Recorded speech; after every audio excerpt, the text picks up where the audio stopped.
मेरे सभी प्यारे स्टूडेंट, आप सभी लोगों का टारगेट स्टडी एक्यू चैनल को इतना सारा प्यार देने के लिए बहुत बहुत धन्यवाद है। दोस्तों, आपको बताना चाहूँगा कि पिछले महीने यानी कि अप्रैल 2020 का जो मंथली करंट अफेयर्स का पीडीएफ है वो लॉन्च हो चुका है। थोड़ा सा लेट हुआ है लेकिन कल उसको लॉन्च कर दिया गया है और कल की डेट में लगभग 2000 के आसपास में लोगों ने उसको परचेस किया है। बहुत सारे बच्चों का पेमेंट फेल हो रहा था, लेकिन इसको कोशिश करते रहिएगा। आज आप इसको परचेज कर सकते हैं, वीडियो के डिस्क्रिप्शन में इसका लिंक मिल जाएगा। और जैसा कि मैंने आप सभी लोगों से एक वादा किया था कि जब तक ये लॉकडाउन चलेगा तब तक हमारी जो पीडीएफ है ये डिस्काउंटेड प्राइस पर आपको मिलेगी। वीडियो के डिस्क्रिप्शन में आपको लिंक है। इंडिया का नंबर 1 करंट अफेयर्स चैलेंज के साथ कहते हैं, क्योंकि बहुत मेहनत से इसको तैयार किया जाता है। इसको जाकर आप परचेज कर सकते हैं। देखो, शुरू करते हैं आज के करंट अफेयर्स के वीडियो से।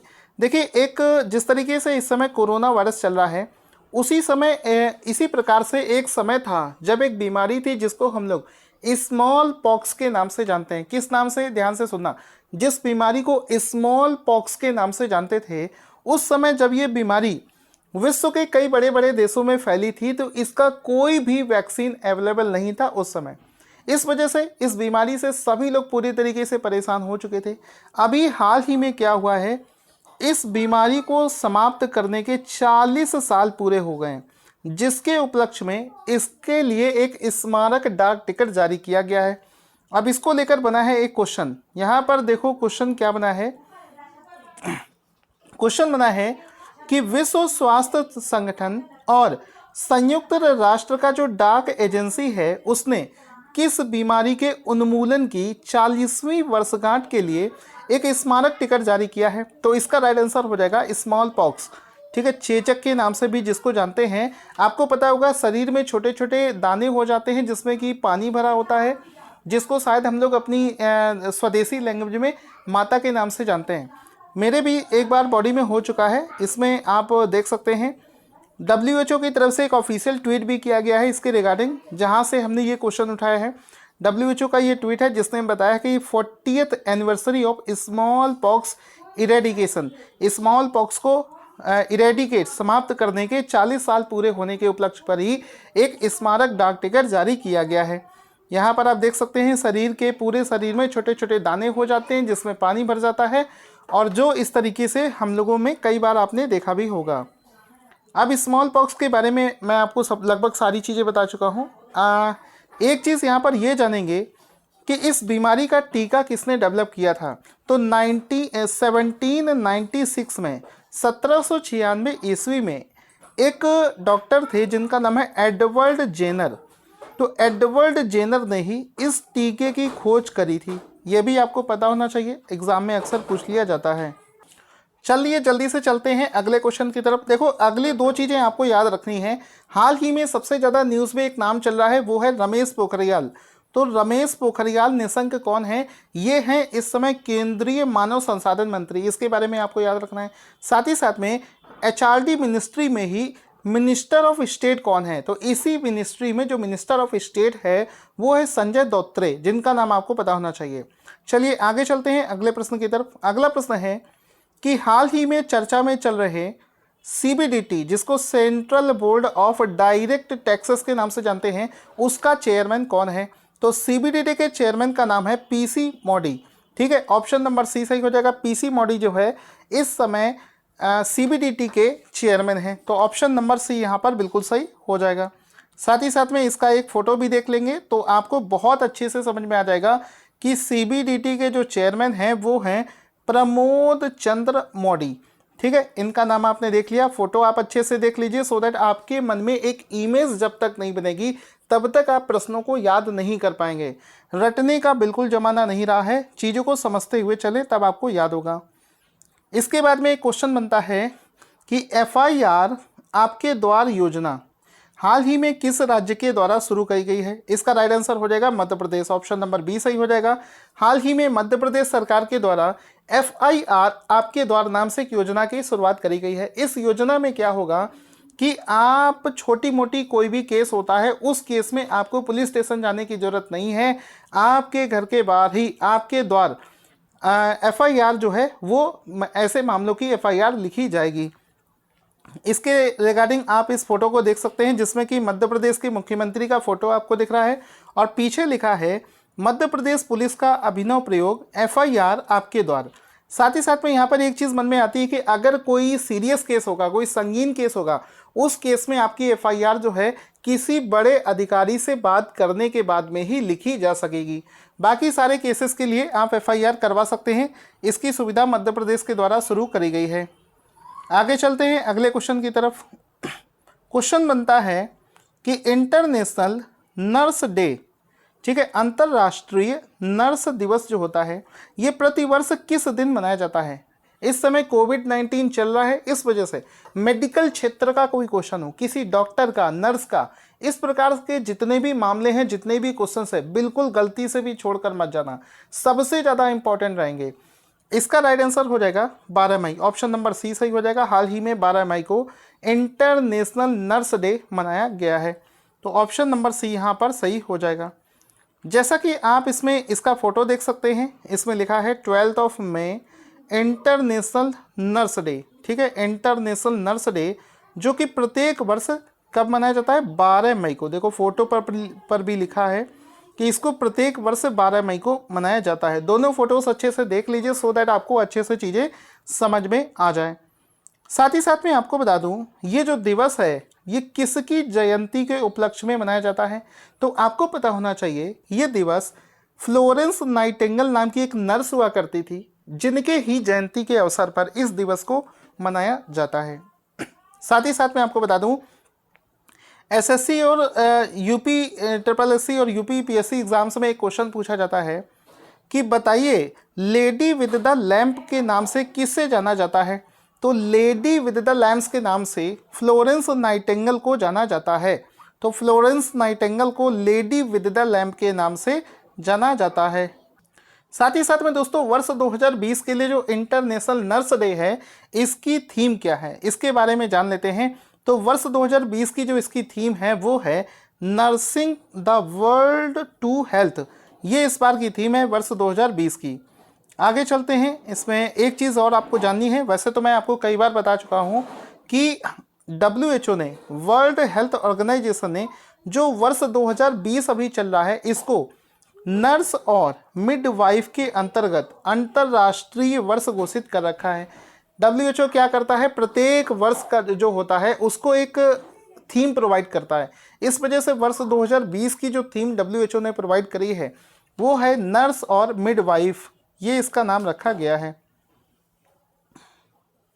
इसके बाद में दोस्तों क्वेश्चन बनता है कि किस देश ने रविंद्रनाथ टैगोर की 159वीं वर्षगांठ के उपलक्ष्य पर एक सड़क का नाम बदलकर टैगोर स्ट्रीट कर दिया है। तो इसमें राइट आंसर हो जाएगा इजराइल। इजराइल देश जो है, ऑप्शन नंबर सी सही हो जाएगा। हाल ही में इजराइल देश ने रविंद्रनाथ टैगोर के नाम पर एक सड़क का नाम बदलकर टैगोर स्ट्रीट कर दिया है। क्या कर दिया है, टैगोर स्ट्रीट इस सड़क का नाम कर दिया है। कब किया है, हाल ही में जो रविंद्रनाथ टैगोर जी की 159वीं वर्षगांठ बनाई गई है उसके उपलक्ष्य में ही मनाया कर दिया गया है। साथ ही साथ मैं आपको बता दूं, भारत और इजराइल का रिलेशन बहुत ही ज़्यादा स्ट्रांग है। इजराइल के जो इस समय के पीएम है वो प्रधानमंत्री को बहुत ज़्यादा लाइक करते हैं। मतलब हम लोगों का पॉलिटिकल रिलेशन जो है, कह सकते हो, बहुत ही स्ट्रांग चल रहा है। साथ ही साथ में आप इस रोड को देख सकते हो जिसमें लिखा है टैगोर, ठीक है। इसके अलावा यहाँ पर आपको एक और फोटो दिखाना चाहूँगा जिसमें देखो साफ साफ लिखा है रविंद्रनाथ टैगोर लेन, ठीक है, ये इसका नाम रखा गया है। इजराइल में इसका नाम ये रखा गया है। इजराइल की जो कैपिटल है वो है यरूशलेम और इस समय वहाँ के जो पीएम हैं वो हैं बेंजामिन नेतन्याहू। वहाँ की जो करेंसी है वो है इजराइल शोकेल, ये वहाँ की करेंसी है। आगे चलते हैं, अगला प्रश्न बना है कि सेंट्रल यूनिवर्सिटी ऑफ उड़ीसा में कोविड-19 की वजह से किस नाम से एक हेल्पलाइन नंबर की शुरुआत करी गई है। तो इसका राइट आंसर हो जाएगा भरोसा नाम से एक हेल्पलाइन की शुरुआत करी गई है। अच्छे से इस क्वेश्चन को समझ लेना। क्या है कि सेंट्रल यूनिवर्सिटी ऑफ उड़ीसा जो है उसके ऐसे छात्र जो कोविड-19 की वजह से डिस्ट्रेसफुल फील कर रहे हैं, किसी भी प्रकार की उनको समस्या है, किसी भी प्रकार का वो पेन या फिर स्वास्थ्य संबंधी समस्याओं से जूझ रहे हैं या फिर किसी भी प्रकार की इस यूनिवर्सिटी के स्टूडेंट्स को अगर प्रॉब्लम है तो वो भरोसा नाम से एक हेल्पलाइन शुरू किया गया है, उसके माध्यम से उस समस्या का समाधान जो है वो कर सकते हैं। तो इसके रिगार्डिंग आपको एक बैनर भी दिखाना चाहूँगा, इसमें आप देख सकते हो उसी यूनिवर्सिटी का आपको लोगो दिख रहा है जिस यूनिवर्सिटी में इसको लॉन्च किया गया है। साथ ही साथ में देखो लिखा है लॉन्चिंग ऑफ भरोसा। तो ये भरोसा नाम से एक हेल्पलाइन नंबर की शुरुआत उड़ीसा में करी गई है जिसका नाम भरोसा यहाँ पर रखा गया है। यहाँ पर आपको दिख रहे हैं मानव संसाधन विकास मंत्रालय के मंत्री रमेश पोखरियाल निशंक, जिसके बारे में अभी बात हुई थी।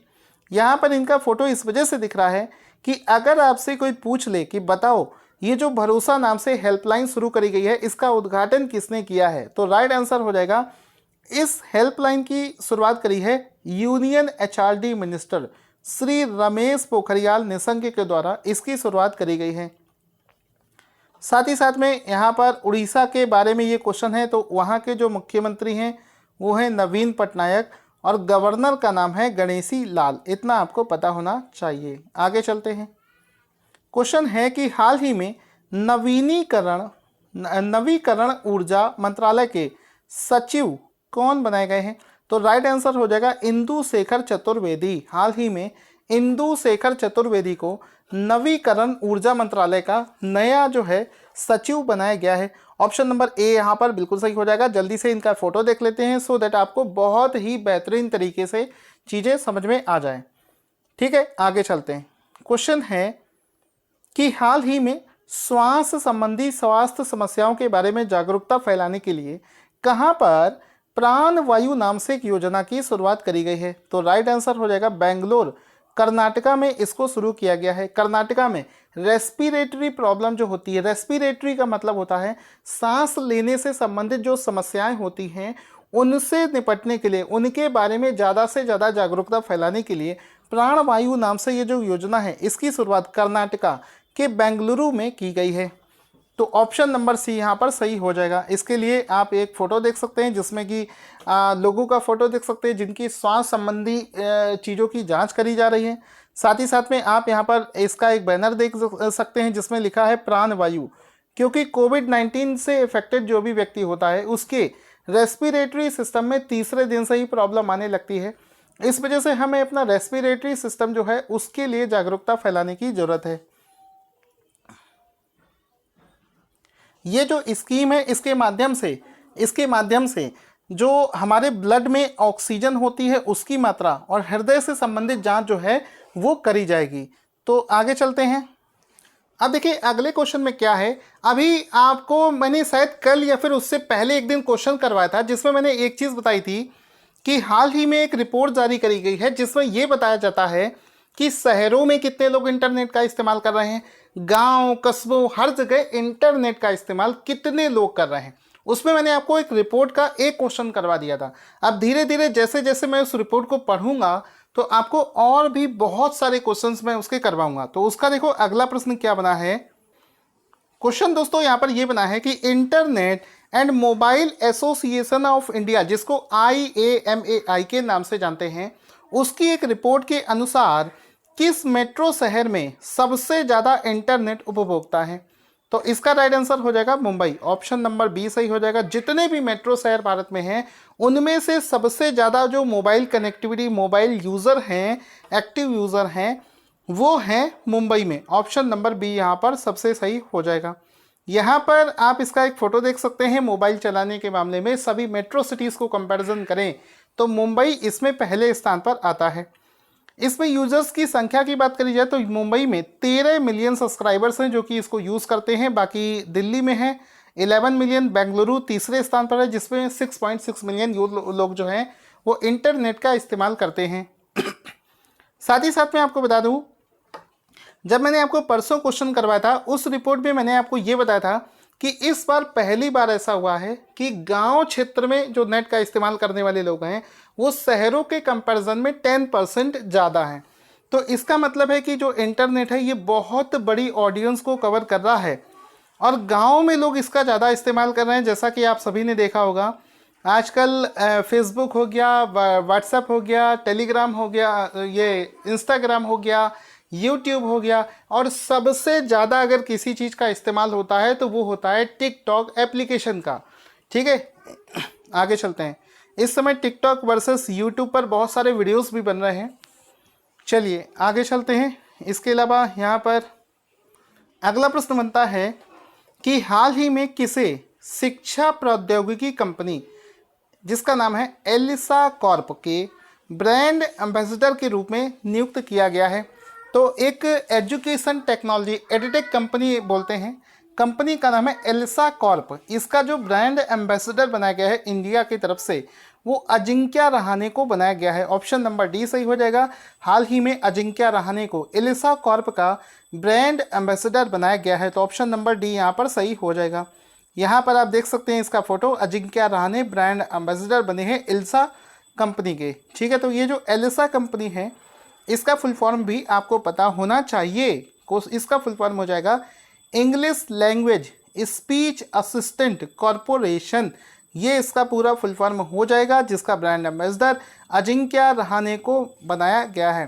दोस्तों आज के करंट अफेयर्स में अगर आपका दिल खुश हुआ है, आपको करंट अफेयर्स अच्छा लगा है, आवाज़ अच्छे से समझ में आ रही है, तो वीडियो को लाइक कर देना, क्योंकि आपका लाइक से ही हमको पता चलता है कि हमारा कंटेंट आपको पसंद आ रहा है। अब शुरू करते हैं आज के करंट अफेयर्स का फटाफट से रिवीजन। सबसे पहला प्रश्न है कि हाल ही में चर्चा में चल रहे CBDT central board of direct taxes का चेयरमैन कौन है? राइट आंसर हो जाएगा PC मोदी। FIR आपके द्वार योजना की शुरुआत किस राज्य ने करी है? तो मध्य प्रदेश इसका राइट आंसर हो जाएगा। उसके बाद में क्वेश्चन है इंटरनेशनल नर्स डे प्रतिवर्ष किस दिन मनाया जाता है? तो 12 मई को मनाया जाता है। उसके बाद में है रविंद्रनाथ जी के नाम पर एक सड़क का नाम बदलकर टैगोर स्ट्रीट कर दिया गया है, किस देश में? इजराइल देश में किया गया है। उसके बाद में एक यूनिवर्सिटी में एक हेल्पलाइन नंबर की शुरुआत करी गई है, तो किसने करी है? इसकी शुरुआत करी है, इसका नाम है भरोसा नाम से है, इसको रमेश पोखरियाल निशंक के द्वारा शुरू किया गया है। हाल ही में नवीकरणीय ऊर्जा का जो सचिव है वो किसे बनाया गया है? याद आ रहा है? देखो हो सकता है नाम आपको ऐसे ना याद हो, ऑप्शंस आने पे आपको याद आ जाएगा। इंदु शेखर चतुर्वेदी इसका राइट आंसर हो जाएगा।